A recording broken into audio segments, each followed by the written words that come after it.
It was horrible. It's a mother's nightmare.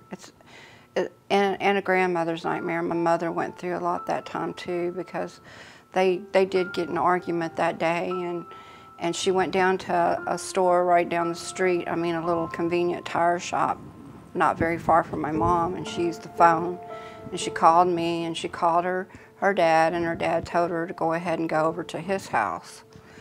And so she was heading towards his house whenever this guy was at a convenience store and had spotted her and then started stalking her. And then he kidnapped her. He strangled her with his hands because she was fighting him. And so he strangled her with his hands, and then he turns around and he can't finish, he can't finish strangling her with his hands. She's not dying. So he wraps a cable around her throat and finishes strangling her. So when I first seen my little girl, she was in her coffin, and it just was devastating, because I had to get a dress, because all these little teenagers were going to come down there and see her.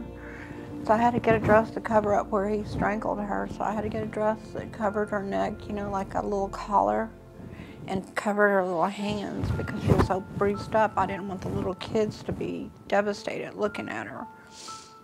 To this day, it's still hard for me to be happy, because she's not here.